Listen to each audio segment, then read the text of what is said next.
not Shimon Peres. But you stick to the argument that Shimon Peres, the man who just joined in to make peace, is an iconic mass murderer and not a man of peace. I think that says it all. Okay. You want me to run through his record, and including the fact that as late as 1996, he informed the press that a Palestinian state will never happen, and in 1997 he said maybe we can ultimately tolerate it somewhere, but we're not saying where. That's not a man of peace. Yes, thank you. You are. My name is Amy Levin. I'm a first year at the Kennedy School. My question is for Professor Dershowitz. You had said that one of the steps in your plan for peace in the future was for the Palestinians to stop their terrorism activities. Right. So my question would be, if you were advising the Israeli government, is there anything about their current strategy and how they respond to these terrorism tactics that you would advise them to change to move forward? Yes, I would. I do not favor, for example, house destructions. On the other hand, I do think that targeted killings of ticking bomb terrorist leaders and terrorists has been quite effective. Hundreds, perhaps thousands of terrorist acts have been prevented, including an attempt to blow up a gas tank outside of Tel Aviv, including an attempt to blow up a port in Ashdod. Tens of thousands of Israelis probably would have been killed, but for the intelligence activities and the preventive activities of the Israeli government. I have a book coming out in January called Preemption, where I set out all the parameters of where I think preemptive acts are justified, where I think they're not justified. I think Israel gets a C+ or a B- in its compliance with human rights in fighting terrorism, which is higher than any country ever has gotten, comparably facing any external threats.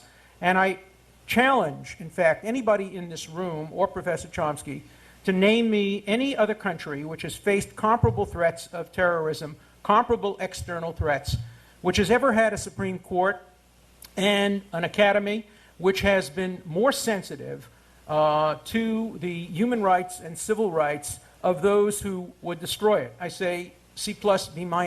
If I were an Israeli, I would demand much more. I would demand that it get up to the B+ range, but surely a much better standard than the United States has followed in Iraq, surely a much higher standard than Egypt or Jordan, surely a much higher standard than France followed when faced with terrorist threats, and at least comparable and probably better than England when it was facing terrorist threats from Northern Ireland. So when you make comparisons and you argue that Israel is the worst human rights violator in the world, which is the mantra on Planet Chomsky, one always has to look at comparable factors in comparable countries. It's not enough to single out Israel and say Israel isn't perfect. If in fact you wanted to have divestiture, which Chomsky, before he opposed it, favored it, if you wanted to have divestiture, I'd favor it if you listed all the countries in the world in terms of their compliance with human rights and did divestiture in order of their compliance. You would never even get to Israel on that list. Professor Chomsky. If you would like to, here's an exercise for the reader. I won't waste your time on it. Write a letter to Alan Dershowitz.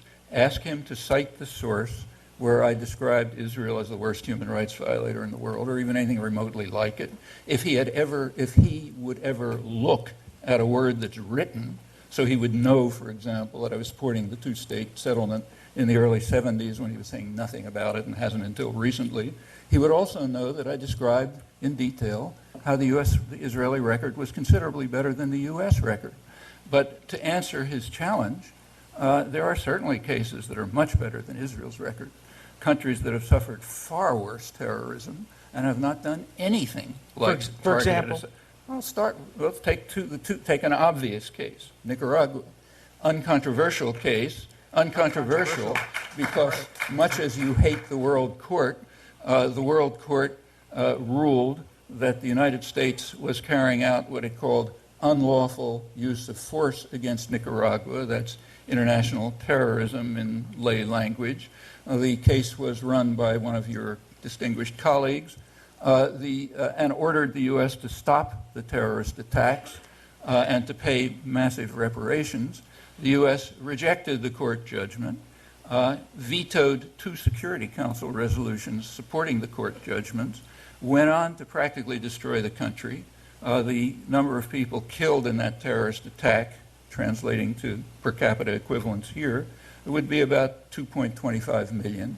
That's more than the total in all U.S. wars ever. There were no targeted assassinations. And unlike Israel, Nicaragua didn't even close newspapers. I mean, Israel has repeatedly closed newspapers, even in Israel, but mostly in the occupied territories, because it claims that they have some connection with terrorists. The leading newspaper in Nicaragua, right to the end, was owned by a supporter of the U.S. terrorist army and was openly on its front pages calling for the overthrow of the government. Occasionally they reduced some of its newsprint. They never closed it. That's one case, an obvious one. Take an even more obvious case, Cuba. The United States launched, since we're at the Kennedy Center, I can point out that John F. Kennedy launched a major terrorist attack against Cuba in 1961, right after the failure of the Bay of Pigs. It was a very serious terrorist war, plenty of documentation about it from the best sources you like, Arthur Schlesinger, Raymond Gartoff, all of you can read that. Major terrorist war going on right to the present, based in Florida. Cuba has not carried out terrorist actions in the United States. So Cuba has a better human rights record than Israel on Chomsky. On the issue, but nowhere else in the world. Sorry, on the issue of preemption, which is the one you raised. Yes,